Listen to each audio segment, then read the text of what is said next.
the who is and the triple IT, especially Professor Venkatesh, Dr. Ravi Shankar, and Satish Babu, of course, Amita and Ranjit. So, since all of you have come from the late night flights or early morning things and all, so I will begin with the internet governance. Though there will be many speakers who will be talking about it over the next 3 days, but I will be particularly taking up how the internet governance. Some question was also here from Pune that how the e-governance and internet governance are different. So I will take you to the internet governance journey in India, and my dividing the talk in an outline of the internet governance and internet governance ecosystem. What constitutes internet governance? Because everyone talks about internet governance, but what is internet governance? Internet governance landmark processes, how that process started and where we are today. Then internet governance challenges and opportunities, and the current Indian scenario. I would like, because I have been associated with this full journey for the last more than a decade, starting from 2003. So I'm very passionate about this internet governance, things which are going on in India, in the government. So I was in the government for 25 years, and then you see National Internet Exchange of India, where the .in domain and the IP address allocation and other IDN things are going on. And then of course some recommendations for because this is a very diverse group from, just from China, Bangladesh and Indian colleagues.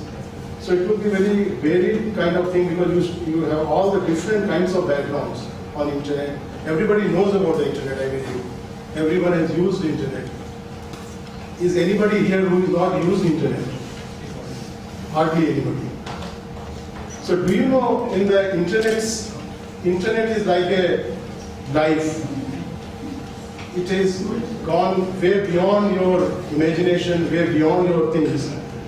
What is there in the internet? What is there in the internet? What do you understand by internet? Is it emails? Is it YouTube? Is it Facebook? Is it e-commerce? Is it Amazon? Is it tweets? So all of these are your internet today. So can you imagine in a 1 day of internet's life, suppose internet is a personality where his life is long years and all. In 1 day, in the life of the internet, what all happens? How many YouTubes are watched by the people? Can you imagine how many? How many YouTubes in a day? Millions or billions? Millions maybe, in a country. So if we add all the countries, it will be billions. I will start with emails, because I think everybody is familiar with emails. There are 207 billion emails sent every day.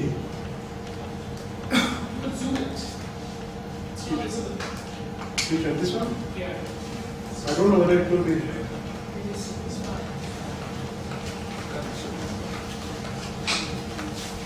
Then YouTube watching is 8.8 billion and 2.3 billion GB of web traffic and 186 million Instagram photos, 803 million tweets, 152 million Skype calls.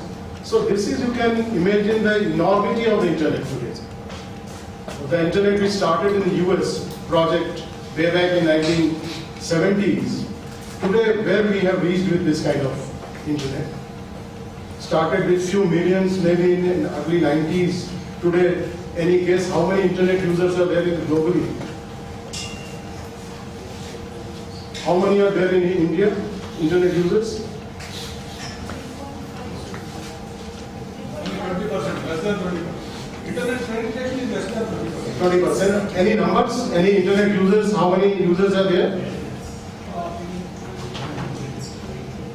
So what is the global population of the internet users? What is the global population total? 7 billion. So out of that, 3.5 billion is the internet users today, roughly half as of today. So you can imagine that other half is still not connected with the internet. That's a big challenge today. And what is the growth and trends of the internet? Internet started with the US, it has proliferated much. They have Western Europe, Japan and other places. But where is the internet today? Where we are going? With the new countries like China, India coming up with the internet, where is they? Because now China is the number one user of the internet with 600 million plus, and India is the second, 400 million. So these are the next kind of internet geography which is defining new kinds of internet usages, new kinds of people who are coming into internet.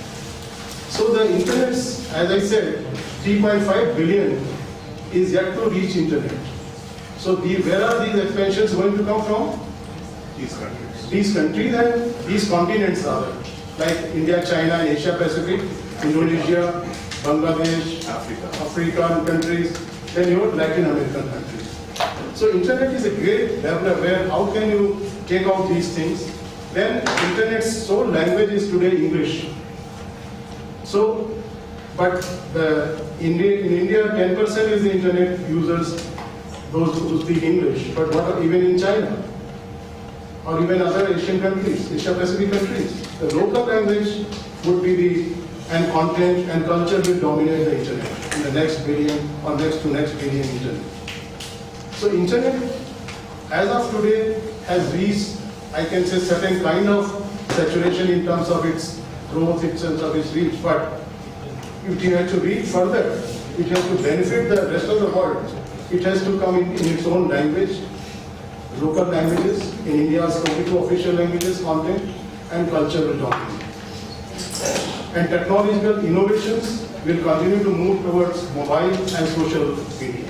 As you have seen, the most of the internet, even the 80% of the internet is accessed through the mobile today.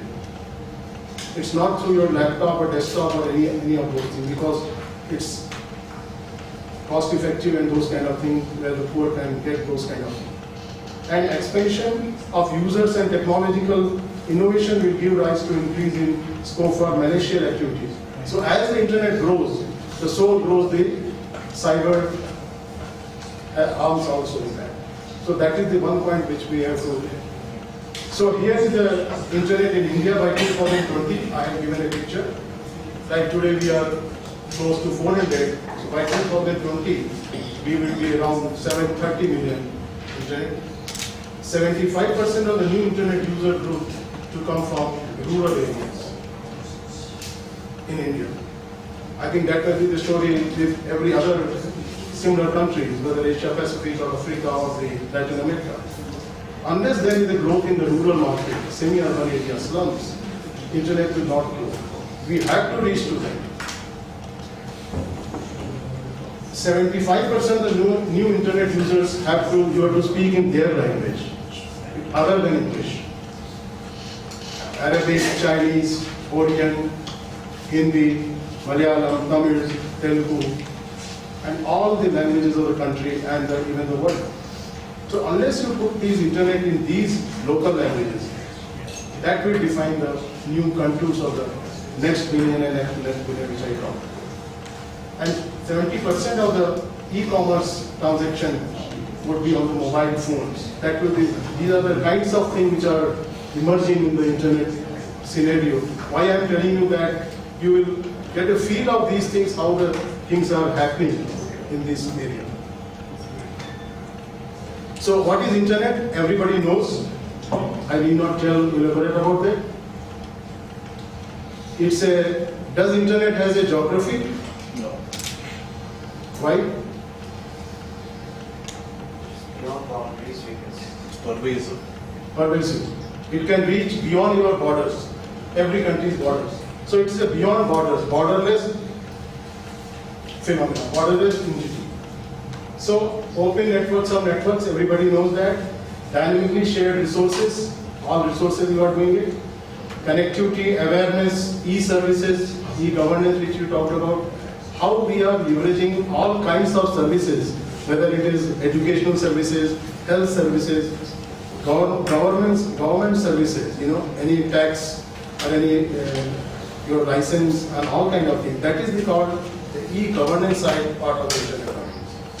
It is not internet governance if you take a full picture. E-governance forms a part of that because e-governance defines how the internet is used towards facilitating the citizen services for various activities. That is in nutshell. I can go into more detail. Then distinguish what is the internet's property, what is its nature. Internet is a unique identifier and IP address. Today you can reach anywhere through mails, through websites. Why it is unique? Why the uniqueness of the internet is important? To identify the individuals. Because it should not be misguide the people from going from whatever you type if it goes to somewhere else. So that is the one entity that the internet is providing today. I will go to the then unique ownership models, multi-dimensional layered structure, distributed model. Internet is a distributed system. It is not who is managing internet? Can you answer that? Who manages it? People are managing. Actually, Which governments people? we can say that actually governments are managing the internet. Internet. Because the rules are defined by individual governments of each country. Internet exchanges? Is it so? Is the internet's rules are defined by the government? No. Anybody else? It's government and tech companies together, to some extent. So government then tech companies. Then what else? Users. Users. Very good. Anybody else? Academia.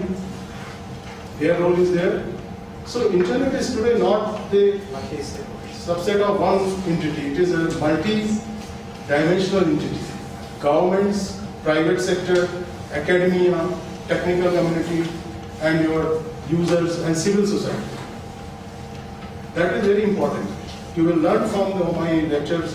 Of course, it's a very detailed topic of multi-stakeholder. Again, we are giving a session tomorrow. I don't know how many of you are aware of INA transition process. Can you raise your hands? How many of you know INA transition?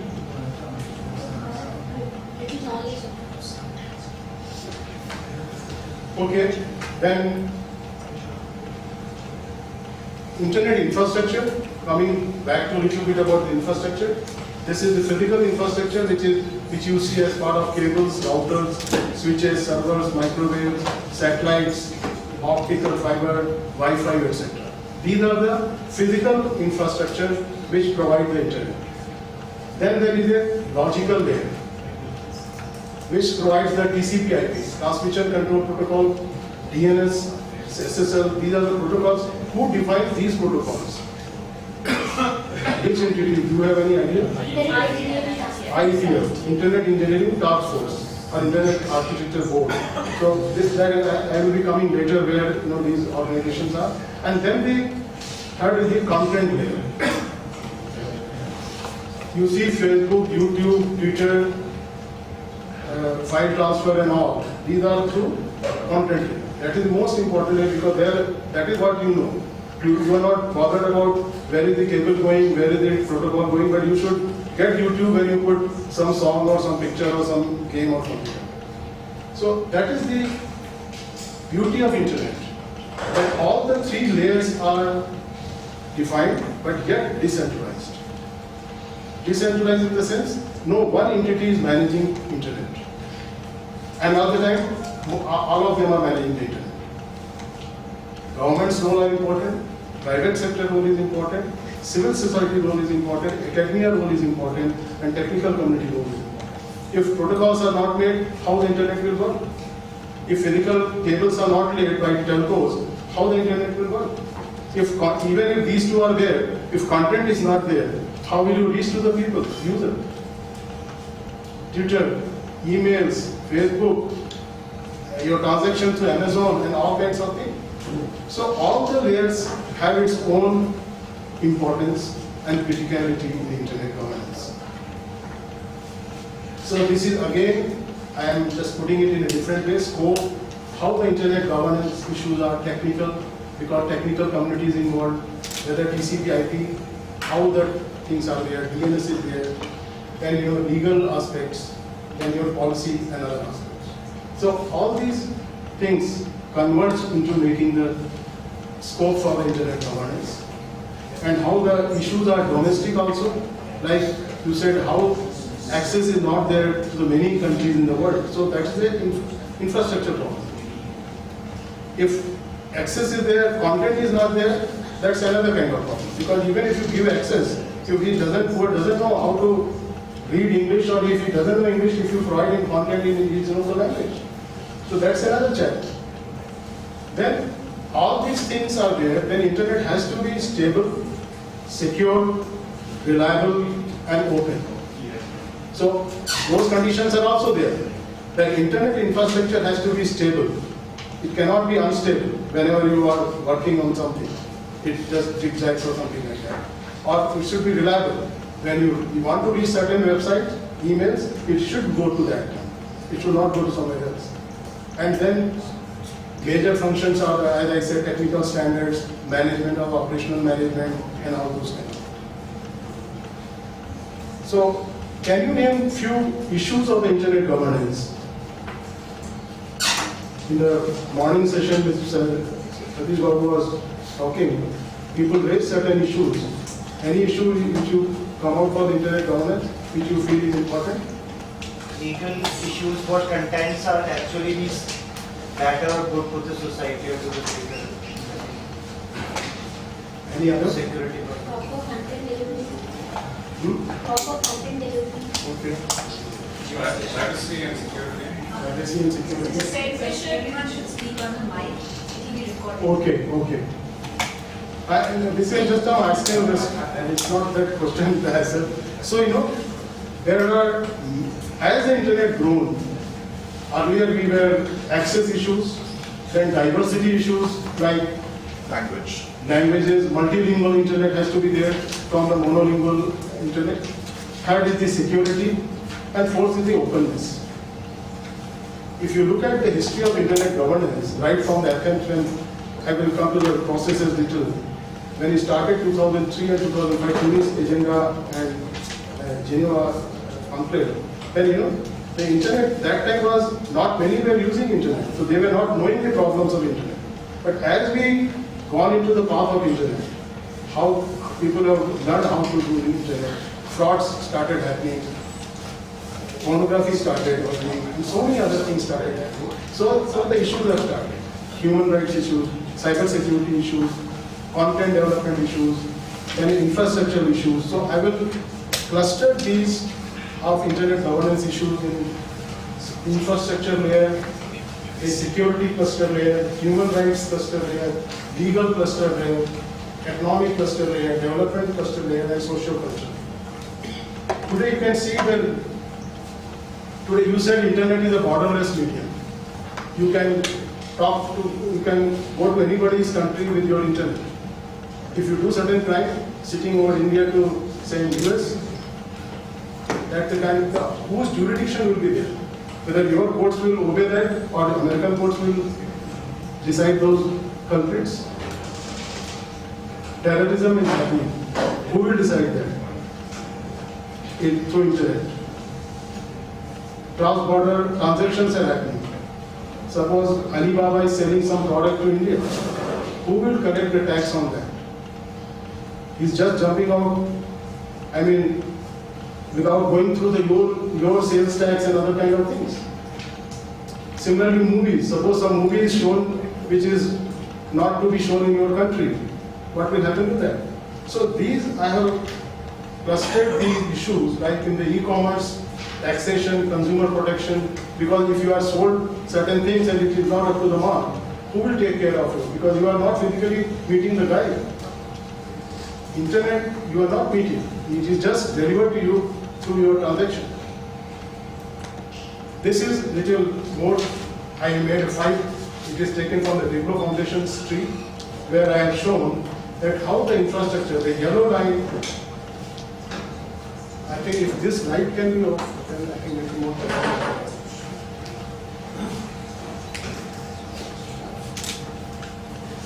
Yeah, this yellow line is here. This is going across. This is the infrastructure line.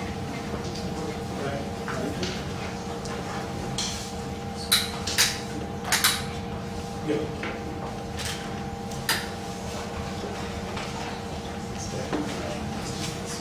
So I have divided this internet issues, internet governance issues in 5 branches, which is going, and they are also interconnected, which is a different thing like legal line, economic line, developmental line, social cultural line. So if you see some of these lines, like certain things are independent, like TCP/IP is nothing to do with the rest of the other thing. But certain things are like your public goods are connected with transactions. Your other certain points of content policy has to be governed through the entire chain of clusters. So you will see that each and every issue of the internet governance is interconnected. Some of them very deeply, some of them are lightly, and those kind of. So here, I think one of the most important critical things is cybersecurity and human rights and business and economy.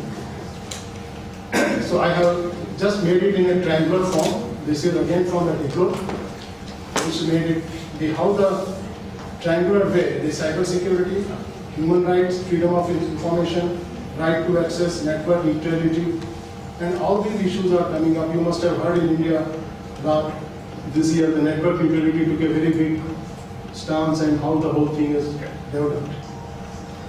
Very, very democratic way people have submitted their things and how the whole thing is.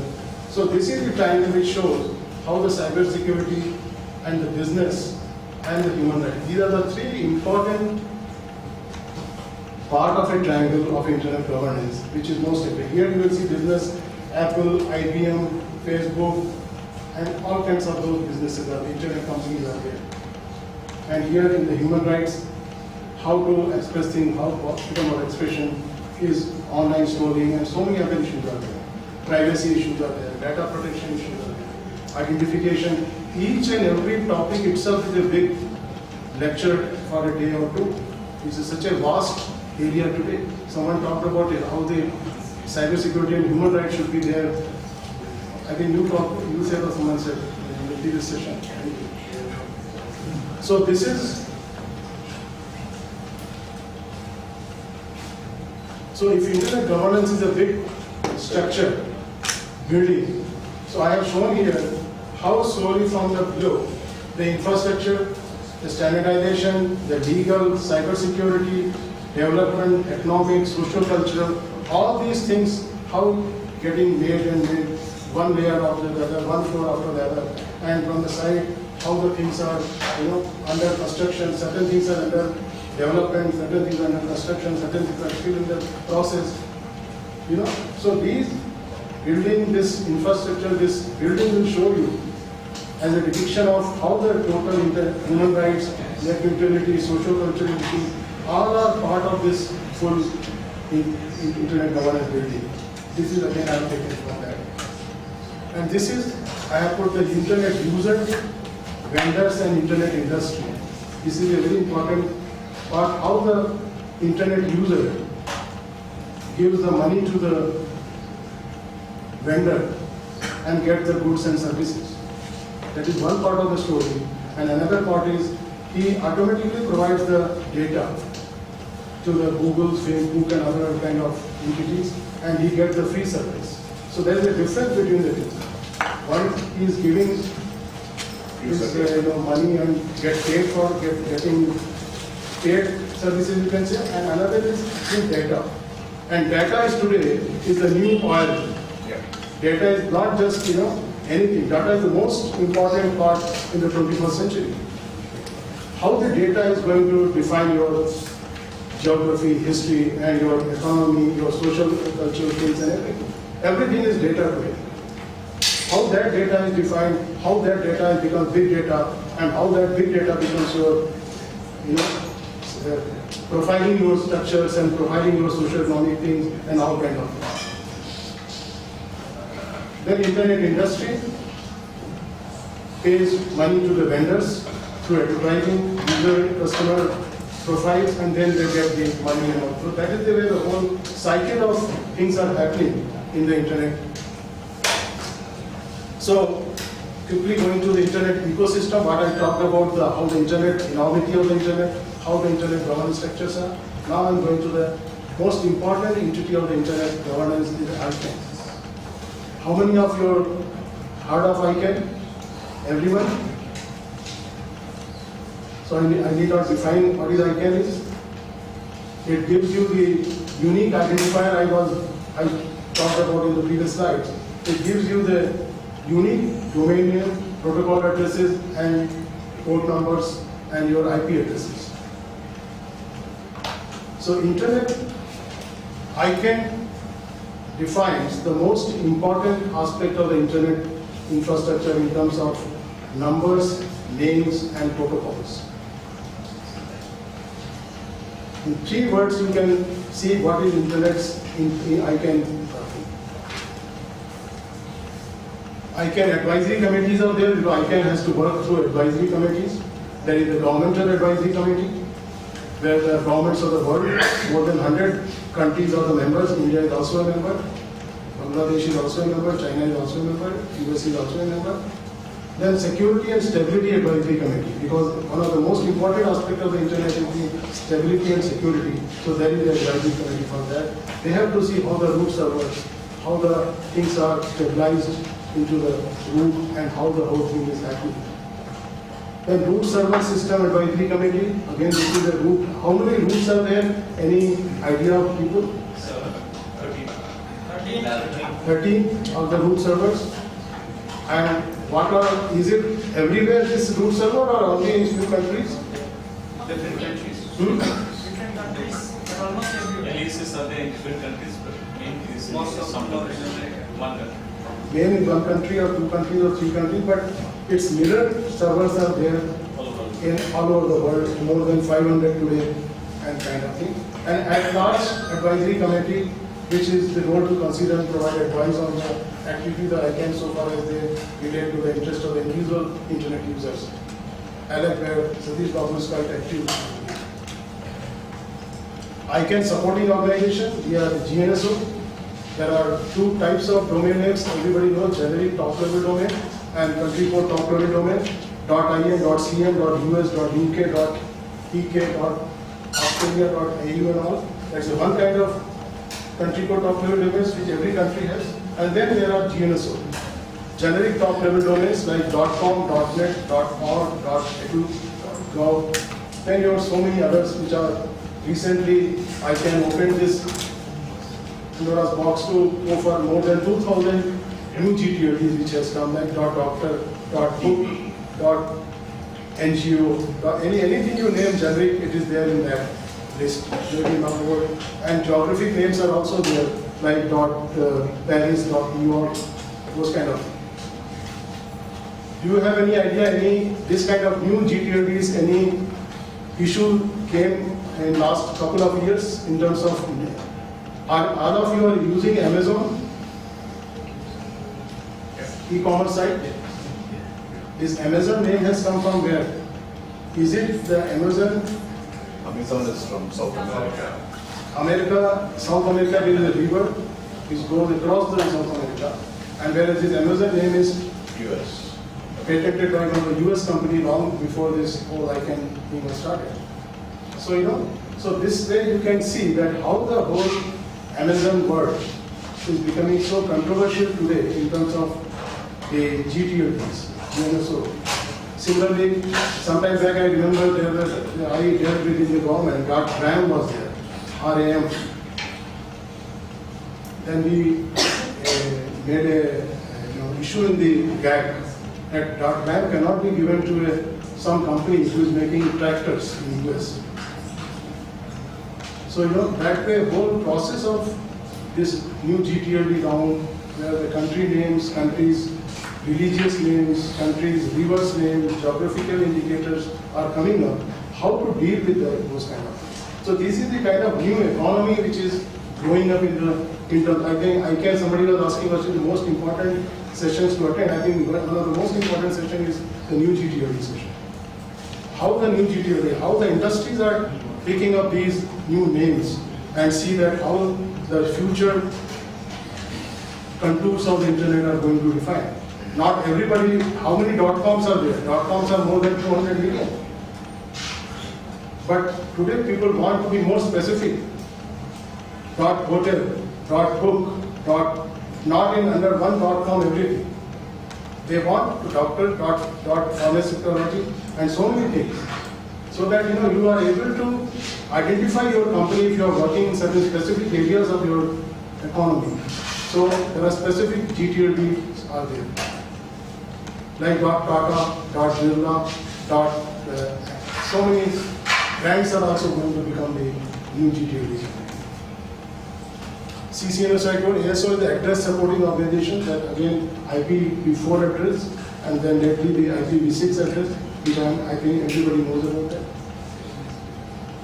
ICANN Technical License Group is European Telecommunication Standards Institute, Internet Architecture Board, World Wide Web, ITU and International Telecommunication Unions.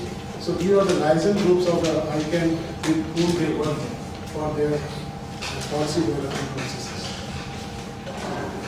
Other important IT structures, IANA, Internet Assigned Names and Numbers Authority, which recently became very, very famous in terms of what has happened recently. Anybody knows that? What has happened to IANA transition process?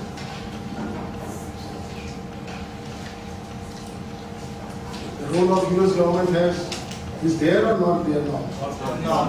Not there. So that was the most important work done in this 1st of October, and culmination of I think 2 to 3 years work in the ICANN working groups on numbers, names and all those kind of things. Internet Society, everybody knows. IEEE, Institute of Electrical and Electronic Engineers, that's another standard body. IETF is another standard body. Regional internet registries, like every region, every continent has its own IP address allocation body, like APNIC, Asia Pacific, Network Information Center is for the Asia Pacific region, TACNIC, ARIN, and RIDE, and AFRIN. These are all for the different continents, and so ICANN is the top structure, and below all these different structures are there. So country initiatives coming to India, how the India has NIXI, the National Internet Exchange of India, was established in 2003. Before that, Internet ISPs, the ISP is the entity which provides the Internet. The Internet ISPs were not connected within the country. They were connected outside. So what we did, we had a discussion with them, we made a policy in the ministry, how the entire Internet ecosystem in terms of traffic can be confined within the country. So that whether bilateral peering or multilateral peering or those kind of things we develop to Internet exchange points. There are 7 or 8 in India: Delhi, Mumbai, Kolkata, Ahmedabad, Hyderabad, Bangalore and all. Then .in registry domain was established in October 2004.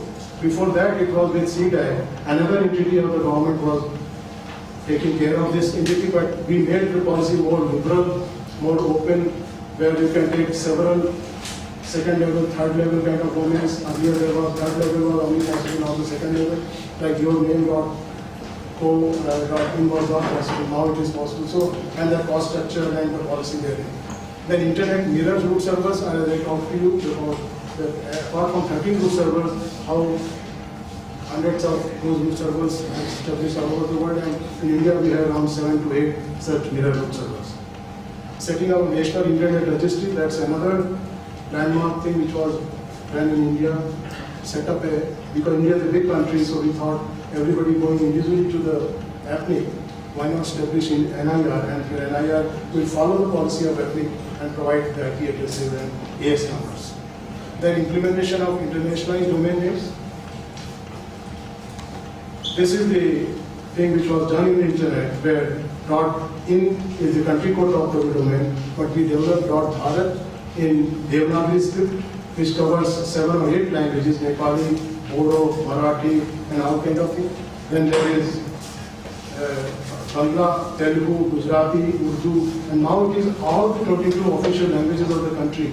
You can write .bharat at the top, and then below that you can put your name in your local language. So that was we thought is the most stumbling block towards inclusive development of this internet governance. So we came with this kind of nomenclature, and ICANN allowed that because it was the ICANN's body. Because I told you the net in the root, if you don't put this Devanagari script, that .bharat, it will not happen. So they made it possible to get .China and Arabic and all things are there. So these are the landmark processes. I believe this will be covered by many of the speakers next 2-3 days. But in nutshell, I can say that this World Summit on Information Society which took place in 2 phases, Geneva and Tunis, in 2003 and 2005. They came out because, as you know, as the internet is started growing, people started doubting about the intention of some of the countries, how they are only managing the internet. Why not all other countries are also should be part of that? So this INA transition process was part of that 2005 Tunis agenda which came out that time, but which has happened only in 2016. So you can see many of the areas of conflicts and which are happening and happened that time was another issue came out was the Internet Governance Forum. Because people said that these issues are all emerging, new issues are coming up. Why not have an annual, global mela of, say, Internet governance, so that all the issues can be discussed there. All countries can participate there. In this year, I think in Mexico is the next IGF, which is happening in sometime in November. December? Okay. We had in India our first ICANN meeting in 2008, February, and the IGF in the same year in 2008 in HICC. So one of the most important genesis of Internet governance in the Tunis agenda was the international management of Internet. Because as you said, Internet is a global medium. Who should deal with it? Whether the governments, whether the private sector, whether the academia, or a multi-stakeholder model or the multilateral model, whatever thing. I hope you understand multilateral versus multi-stakeholder. Multilateral is government to government. No other entities are there. Where there is a multi-stakeholder, where all stakeholders, whether academia, the private sector, the government, the technical community, and the users, all will be forming a kind of group or forming kind of entity to govern the internet. So first Internet Governance Forum was set up in 2006, multi-stakeholder forum. So need for enhanced cooperation because one of the important aspects was to how it is easier said than done that the multi-stakeholder model will work, but how to, because the government is sitting one side and user is sitting on the other side, how will be compatible between the two? So these are the issues. So then the statement of India made, I am talking of only the Indian perspective, how the India worked towards the Indian government participated in many of these deliberations in the Geneva, and this is one of the meeting where I attended and I made the commenter viewpoint of that the cross-cutting public policy issues such as internet freedom, cyber security, security of the network, privacy of data to be retained, etc. These need to be discussed and addressed at some platform and level. Because every time there was no time to discuss each and every aspect of the internet. So we flagged some of the issues which were pertinent at that point of time to come to the stage and discuss those kind of things. The continued deliberations went on, and in June 2003, Snowden's revealed those certain kind of US electronic surveillance of the internet and other communication systems. I think that was the changed the entire discourse of the internet governance. And thereafter, the US came out with the Brazil. There was that meeting was there in the Net Mundial meeting in Brazil, and the US government came out with in March 2014, INA transition process. The role of US government would be really over in US time in September 2015, and which was again extended up to 16. So the role of you are seeing how the proportionate internet governance issues, as the internet users are growing, internet issues are also growing, and how the global discourse or the deliberations of the internet are also growing in the sense. So every country has its own way of dealing with this kind of internet.